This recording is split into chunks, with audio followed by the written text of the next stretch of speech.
Have you seen the women over 35 confirming that living with men isn't worth it? And like all of them are saying, no, I love my husband, but he moved into the guest house and somehow he thinks he's punishing me. He's not. Or like there's women who are still married and love their husbands, but said it if they were younger, they wouldn't get married. Why is it that women are very comfortable or they are happier when they are alone compared to when they are sleeping with their partner? You see a woman, probably she has been living with her husband, maybe her husband doesn't travel and she doesn't travel as well.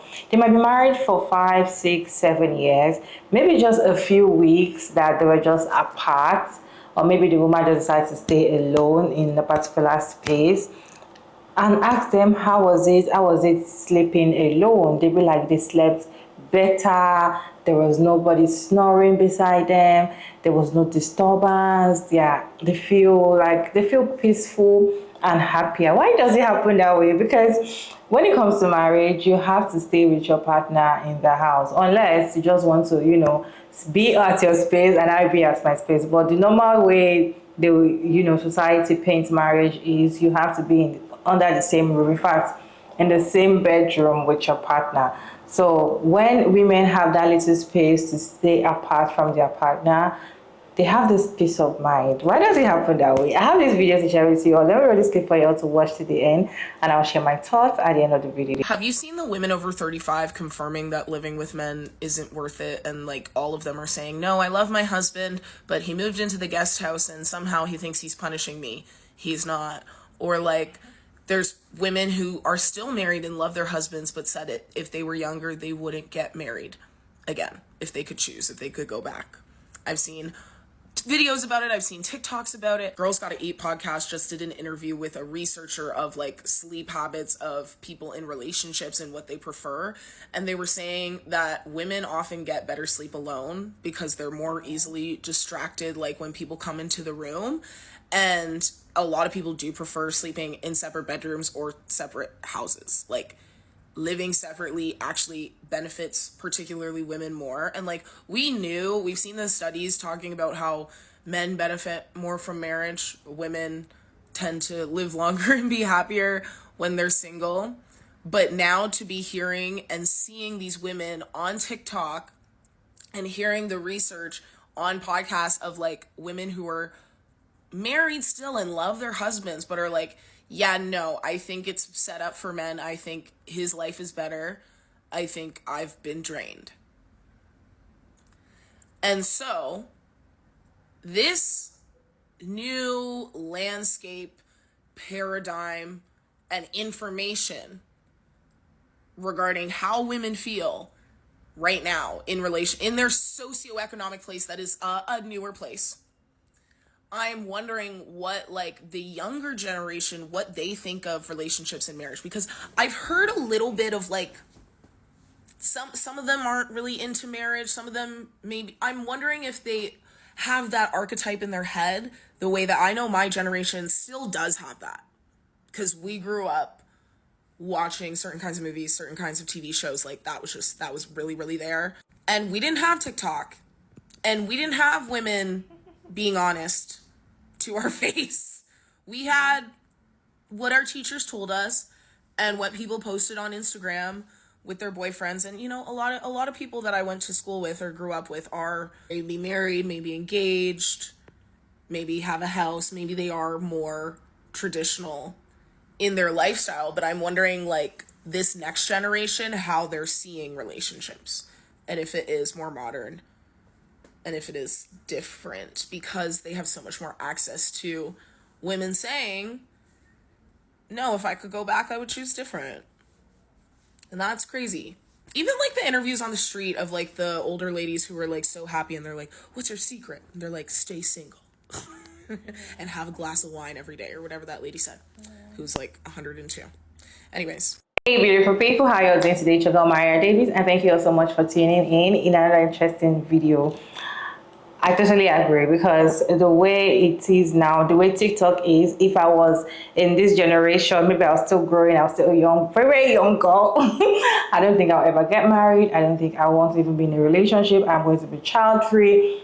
I am going to, run away from men and just do the opposite of what we were taught growing up, because the only thing we see is the good side of marriages. The only thing they tell us is a good side. Even when your parents are arguing and fighting, they don't want you to participate in what is going on. They kind of tell you different things and don't let you, realize the real fights, right?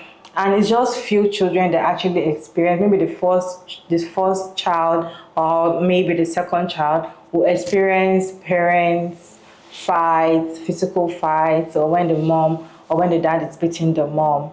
The other siblings that came later, maybe the last born, the third children, the fourth children, might not really see what really went wrong. So they don't even know what is going on in marriages, right? But now, the old news, the whole people coming out to say the truth. You see mothers coming out to tell people the truth about motherhood.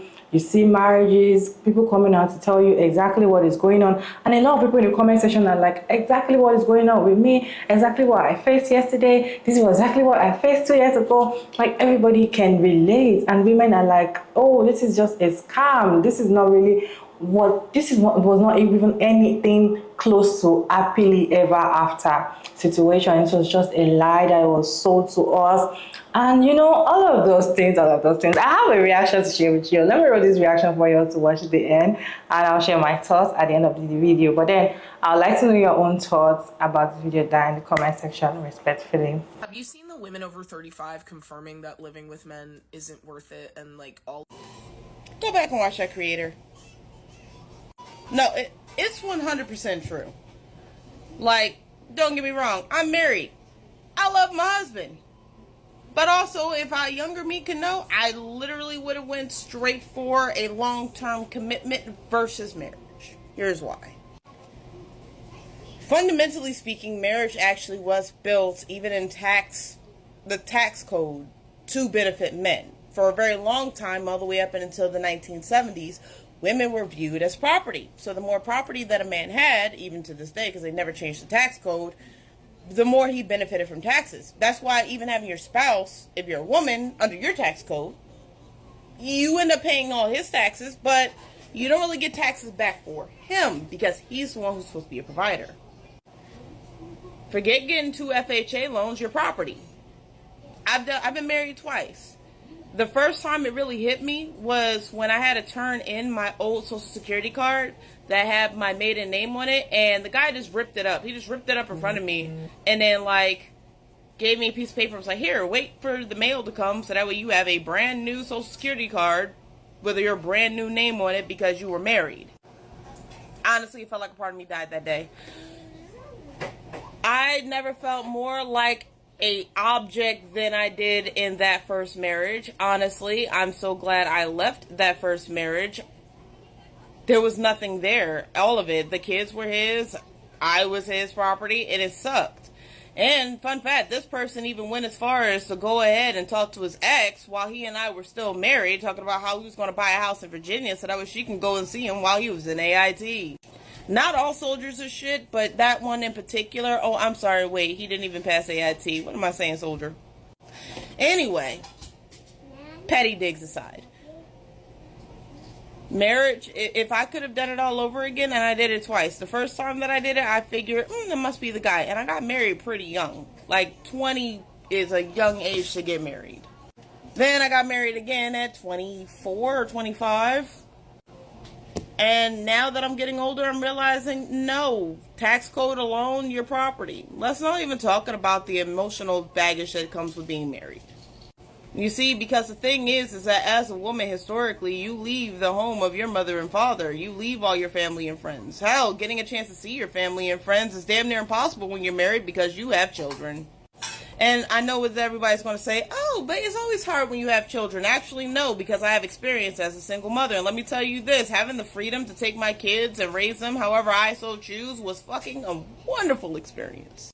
Making sure that my children stayed away from the family rapists and making sure that they weren't being horribly mentally and emotionally abused was wonderful. Did my ex-husband care about any of that? No, he would have allowed my children to be used, raped, and thrown under a bus if not for the fact that I said something and got them away from the situation. And I'm realizing that there's a lot of men that historically will go to bat for the rapists and leave the victims out to dry. I'm also a personal product of that. Yeah. So,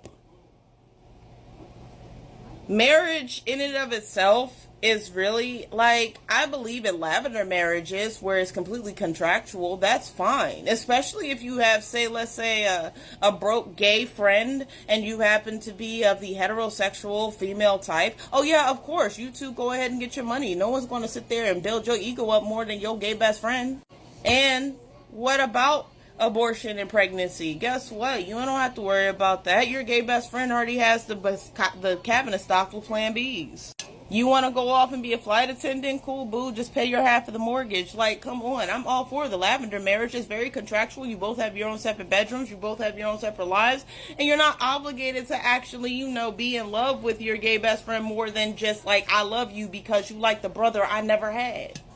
But like traditional marriage, no, I'm not down for that. Matter of fact, the idea that marriage is for women was actually a falsehood created by our government simply so that way men would have more of a pick option. See, originally we're a matriarchal society. And it was the women who would go and pick a man and pass the man around and then make him shove off. And we weren't really interested in keeping a man because men are hoes. And it made perfect sense, like, okay, fine, I have my life, my girls have something nice, we'll pass you around, whatever, you get your jollies off, but at the end of the day, we literally just need you for procreation. That's like once a month. For men looking at my content and thinking, what do you mean once a month? Look up what ovulation is. And then I also want you to look up what the clitoris is, because a lot of y'all are losing your relationships because you can't just find one simple button. Anyway, digs aside. Marriage has historically always benefited men, and it's actually only a brand new concept. I mean, aside from marrying and the monarchs, so that way it could be a transfer of power. I mean, normal everyday people weren't really going out of their way to get married, and if they were, it was more like, oh, well, I need like a farmhand. Hey, can I like buy your daughter? And yeah, women were so much as property is that, like, yeah, I know a random man could come up and buy someone's daughter. Yeah. Daughters were seen as property too, which is why men really have no care whatsoever what happens to their little girls. Sad but true. And it even went so far as to now the women who had to watch their daughters be sold and be treated like nothing else became into a mind fuck of my life is valueless, so she started teaching her daughters and her daughter-in-laws that their job is now to take care of her because, like, she doesn't have money. Like, she was property. She didn't have money. She didn't have anything to fall back on. That's why a lot of mother-in-laws don't like their daughter-in-law. Because she was pre-programmed that without her man, she would be nothing. And that all the property and the success lay on the sons' backs. So that way they can actually go and take care of their mothers when they're old. But that also leads to the daughter-in-law. So they think that by treating the daughter-in-law like absolute horseshit, that's going to make the daughter-in-law want to comply, which is why marrying a man is terrible. You do realize that you have the chance, the horrible, unfortunate chance of having to take care of somebody's old-ass mother, and you will have less of a chance of being able to take care of your mother when she's old, even though she gave you life. And it's fucking phenomenal that even children under the U.S. tax code is even looked at and considered property of the man, not the woman. So if you request that your children have your last name, guess what? They're not property of your fathers. Not even your mother.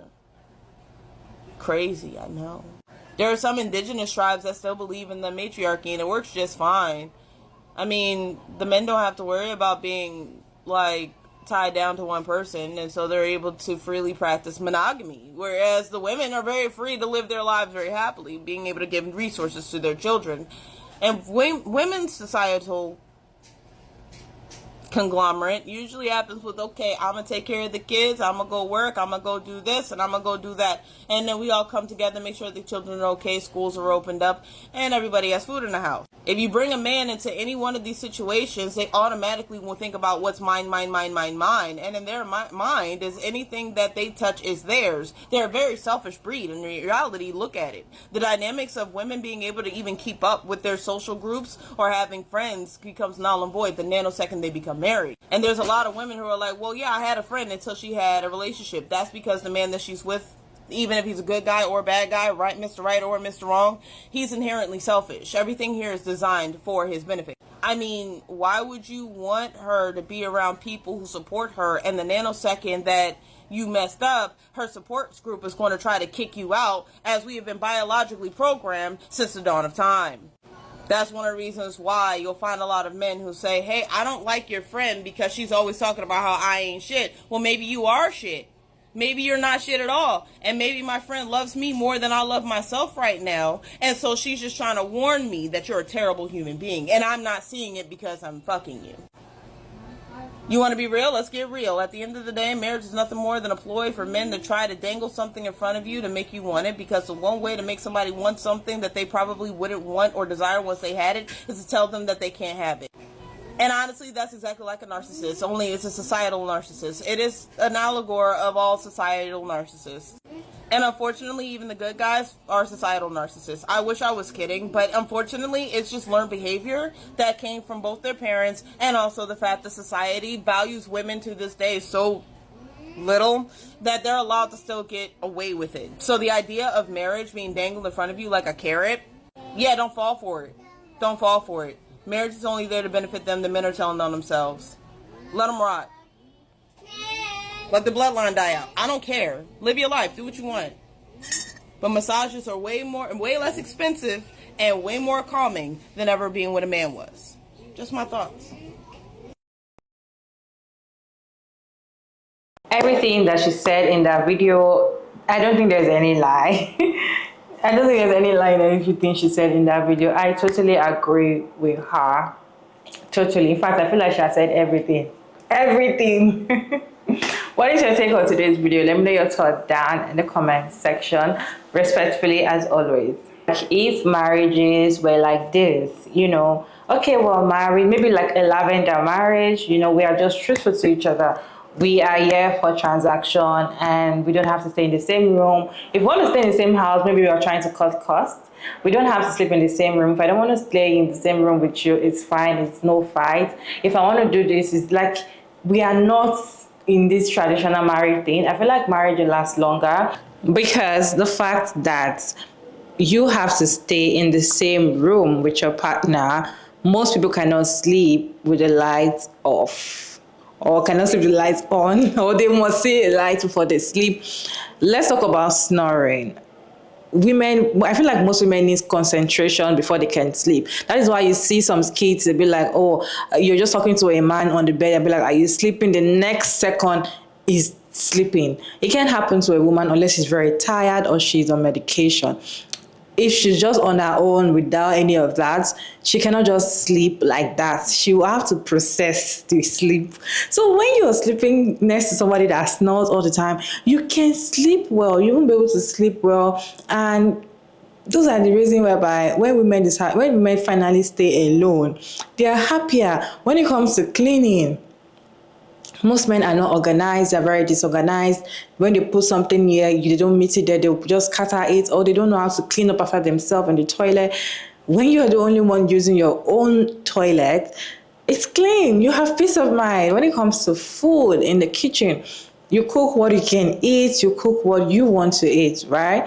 And if you want to eat something later, you go back to your space and you still see it in your fridge. But then if you're living with your husband or you're living with a man, if you go back there, you're not going to see the food in the fridge again because they have eaten it, right? So I get it whereby women are definitely going to have that peace of mind when they are staying alone. But then I just hope I don't know if this new generation are going to, want to get married or prioritize marriage the way the millennials, the boomers and everything were prioritizing marriage. I just hope not, but I realize that some of them are coming out to say they want to be child free because they see the way mothers are miserable. They see the way when you give birth to a man, you're now less commodity. You're not more your priority anymore. They focus more on the child that you have. And in fact, some of the time they might leave you alone. So most of the time, some of them are coming out to say they choose to be child free. They don't want to have kids. But I'm not really saying the ones that say they want to be single by choice, because it's still like I've not really seen. I've been saying, let me know down in the comment section. I feel like if TikTok was available and women were coming out to say the truth from maybe 1990, things won't be like this, right? Or the other, some people are going to wake up and see that these things that they are being, this carrot that they are dangling in my face, it's a lie. Like, it's just a lie. It's just to trap women. It's just to put women in one space. And most of the time, you don't have to get to do what you want to do. Especially when you start having children, you get miserable. Some men don't even know they're supposed to be child-free until they have a child. It's when they start having children and they realize how much they hate children, how much they cannot stand babies, how much they cannot even play with babies. There's some people you bring child to them and they cannot even sing to a baby to make the baby stop crying, right? And they will have kids, but then they will come out to tell you they love their children, but then they hate motherhood. Anyways, what is your take on this video? Let me know your thoughts down in the comment section. Sugar Maya Davies, and thank you so much for tuning in another interesting video. I hope you enjoyed this one. Please like, share, and subscribe, and I'll see you all in my next video. Bye.